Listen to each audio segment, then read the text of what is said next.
নমস্কার বন্ধুরা, জঙ্গলমহল ভিলেজ ফুডে আপনাদের সকলকে স্বাগত। বড়দের প্রণাম এবং ছোটদের ভালোবাসা জানাই। আশা করি সবাই ভালো আছেন। আজকে আমি আবার চলে এসেছি আপনাদের সামনে রেসিপি নিয়ে। তো আজকে আমি যে রেসিপিটি আপনাদের সঙ্গে শেয়ার করব, প্লিজ আপনারা প্রথম থেকে শেষ পর্যন্ত ভিডিওটা দেখুন। আজকে আমি চালের পাঁপড় রেসিপিটি আপনাদের সঙ্গে শেয়ার করব। এই চালের পাঁপড় দুরকম পদ্ধতিতে করা যায়। আমি একরকম পদ্ধতি আজকে করছি, পরে আরেকদিন আরেক রকম পদ্ধতিতে আপনাদের সঙ্গে শেয়ার করব। তো দেখুন, প্রথমে আমি নিয়ে নিয়েছি এখানে আতপ চালের গুঁড়ো। এটা এই মাপটা সঠিক রাখতে হবে। দেখুন, এই এক বাটি চাল আতপ চালের গুঁড়ো নিয়ে নিয়েছি।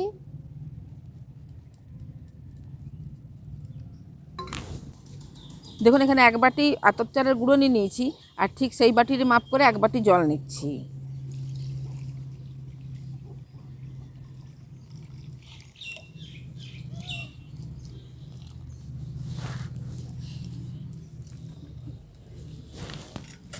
এইবার এই ব্যাটারটাকে মেখে নেব।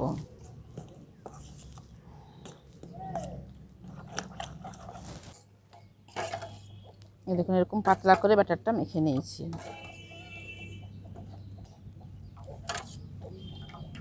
এরপর উনুনটা ধরিয়ে নিচ্ছি। দেখুন, উনুনটা ধরিয়ে দিয়েছি। উনুনটা ধরিয়ে কড়াটা বসিয়ে দিচ্ছি।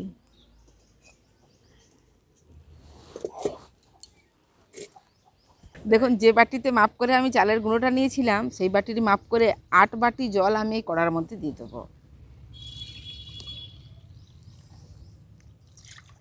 মাগো, কি ধোঁয়াগো!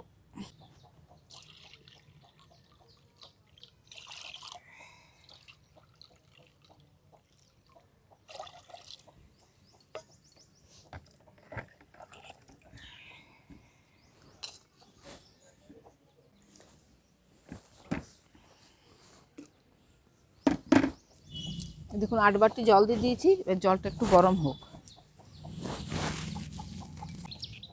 দেখুন, এদিকে জলটা গরম হতে থাক। আমি এদিকে এই পাঁপড়ের রেসিপির জন্য চিলি ফ্লেক্স বানিয়ে নিচ্ছি।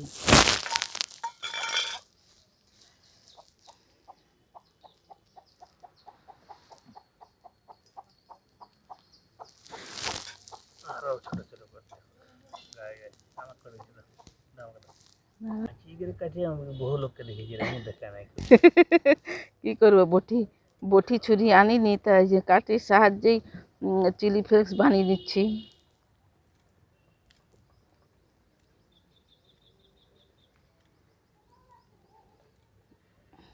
দেখুন, এই চালের পাঁপড়ের জন্য ধনে পাতা লাগবে। তা ধনে পাতাগুলোকে আমি কেটে নিচ্ছি। খুব সরু সরু করে ধনে পাতাগুলোকে কাটতে হবে।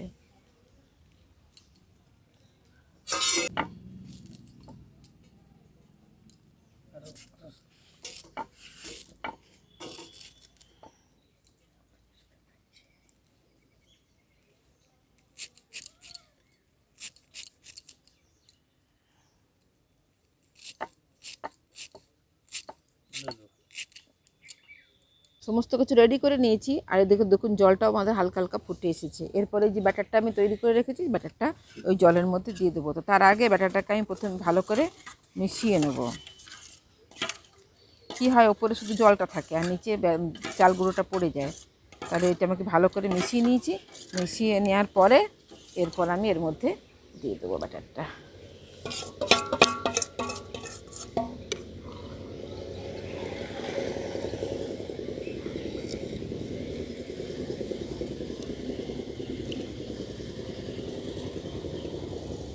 এরপর এটা 15 মিনিট 10 ধরে জাল দিয়ে দিতে হবে। দেখুন, ব্যাটারটা দেওয়ার পরে 10 মিনিট ধরে এটাকে আমরা জাল করে নেব। খুব হালকা হালকা আঁচে জালটা করব।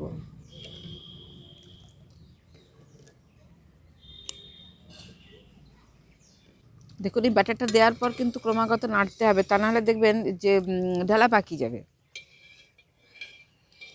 দেখুন, এটা ক্রমাগত নাড়ার পরে একটু ঘন হয়ে এসেছে, আর উপরের কালারটাও দেখুন চেঞ্জ হয়ে গেছে। এরপর আমি এর মধ্যে কতগুলো উপাদান মিশিয়ে নেব। এই দেখুন, এইভাবে এইরকম ঘন হয়ে গেছে।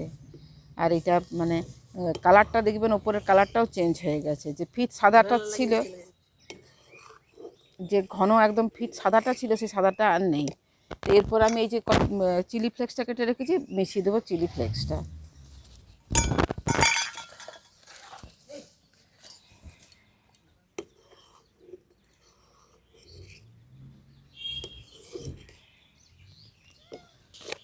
দিয়ে দিচ্ছি পরিমাণ মতো নুন,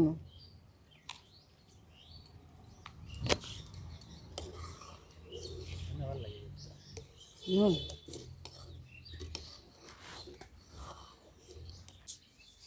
দিয়ে দিচ্ছি কালো জিরে,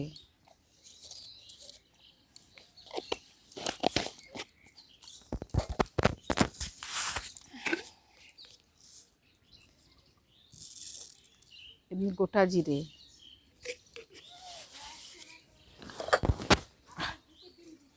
হ্যাঁ ঠিক আছে, হ্যাঁ দিয়ে দিচ্ছি কেটে রাখা ধনেপাতা।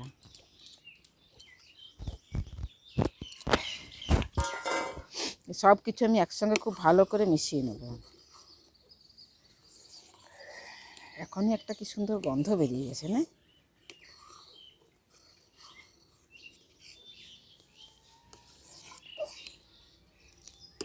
দেখুন এরপর এটা আমি নামিয়ে নিচ্ছি, নামিয়ে ঠান্ডা করে নিচ্ছি।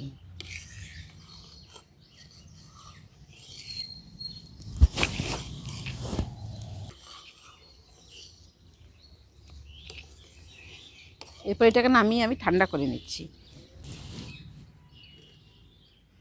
স্ট্যান্ডটা আনলে ভালো হয়।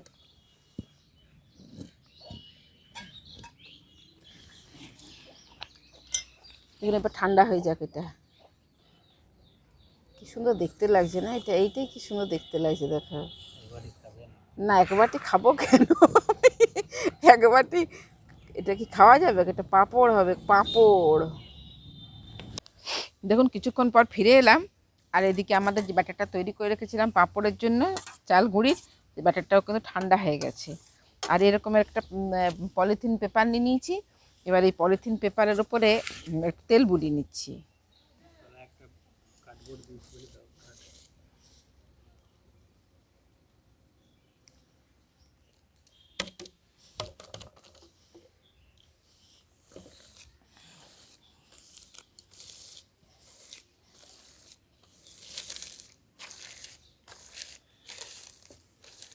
দেখুন নিচে একটা কাঠের এরকম পাটানি নিয়েছি, তার উপরে এরকম একটা পলিথিন পেতে নিচ্ছি। এরপর এরকম একটা চামচ নিয়েছি, চামচের সাহায্যে এই 1 চামচ করে ব্যাটার নিয়ে আমি এর মধ্যে দিয়ে দিচ্ছি।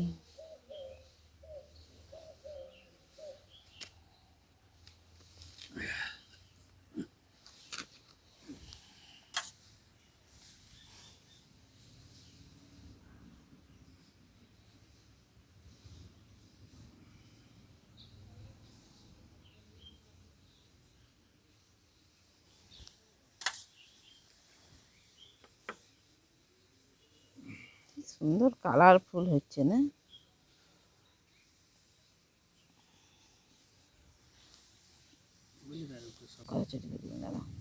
দেখানো হয়ে যাক তারপরে বলবো।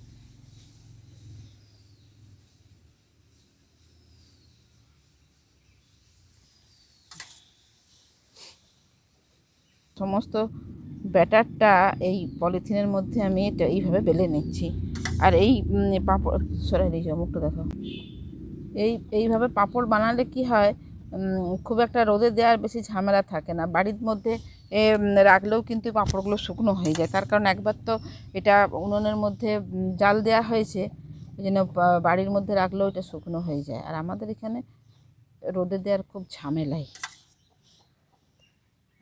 এটাকে রোদে না দিলেও বাড়ির মধ্যে রাখলেই কিন্তু, আবার যদি পাখাটা চালিয়ে দেওয়া হয় তো শুকনো হয়ে যাবে।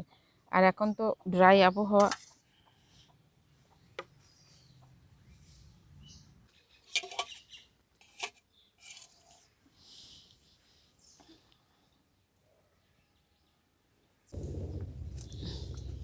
দেখুন সেই চালের গুঁড়ো দিয়ে যে আমি পাঁপড় তৈরি করেছিলাম, রোদে দেওয়ার ফলে দেখুন এরকম হয়ে গেছে।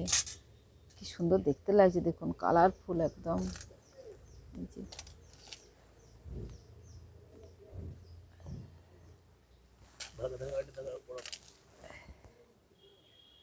কি সুন্দর লাগছে না দেখতে? বেশ সবুজ, লাল, কালো, কি দারুণ দেখতে হয়েছে দেখুন। এ দেখুন কড়াতে আমি তেল দিয়ে দিয়েছি, উনুনটা ধরিয়ে কড়াটা বসিয়ে কড়াটাতে আমি তেল দিয়ে দিয়েছি। এরপর আমি এই পাঁপড়গুলো একটা একটা করে ভেজে নিয়ে আপনাদেরকে দেখাচ্ছি কীরকম হয়েছে। একটা দিয়ে দেখছি।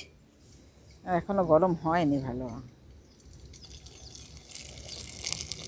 ইস ইস কি সুন্দর ফুলে গেল দেখুন। হ্যাঁ,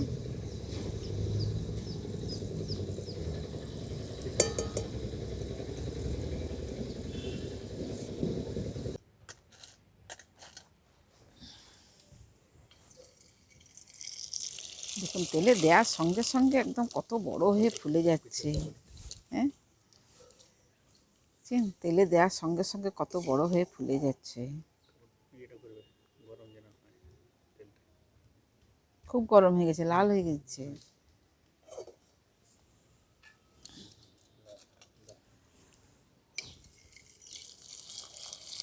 দেখছেন তেলে দেওয়ার সঙ্গে সঙ্গে কি সুন্দর ফুলে উঠছে।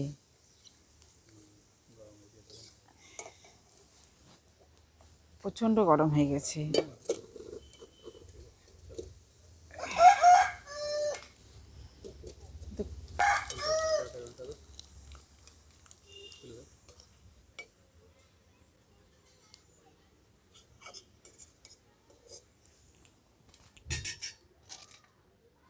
দেখুন খুব বেশি ভাজবো না, তার কারণে এগুলো পরে পরে স্টোর করে রেখে দেবো আমি। এ দেখেছো কত বড় হলো দেখো। হ্যাঁ,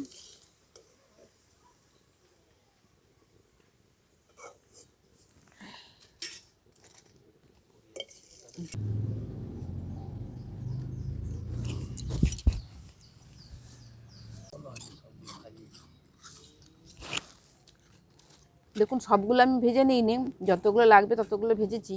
আর বাকি এই যে এগুলো দেখুন, এগুলো রেখে দিয়েছি, এগুলো স্টোর করে রেখে দেবো, পরে পরে চায়ের সঙ্গে ভেজে ভেজে খাওয়া হবে।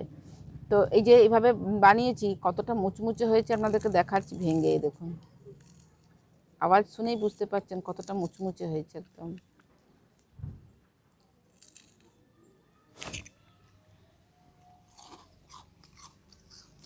একদম দারুণ হয়েছে, দারুণ মুচমুচ করছে। তো পাঁপড়ের রেসিপি আপনাদের কীরকম লাগলো অবশ্যই আমাকে কমেন্ট করে জানাবেন। বাড়িতে আপনারা এইভাবে বানিয়ে স্টোর করে রেখে দিতে পারেন, বিকেলে গরম গরম চায়ের সাথে খেতে পারেন, কোনো অতিথি এলে তাদেরকে ভেজে দিতে পারেন। তো বানিয়ে দেখবেন, যদি ভালো লাগে তাহলে আমার এই চ্যানেলটিকে, জঙ্গলমহল ভিলেজ ফুড যে চ্যানেলটিকে লাইক কমেন্ট শেয়ার করবেন এবং প্লিজ সাবস্ক্রাইব করে দেবেন। পাশে থাকা বেল আইকনটি প্রেস করবেন সবার আগে নোটিফিকেশান পাওয়ার জন্য। প্রত্যেকেই ভালো থাকবেন, সুস্থ থাকবেন, সাবধানে থাকবেন। আজকের ভিডিওটা আমি এখানেই শেষ করছি। আবার আপনাদের সঙ্গে দেখা হবে পরবর্তী আরেকটি ভিডিওতে।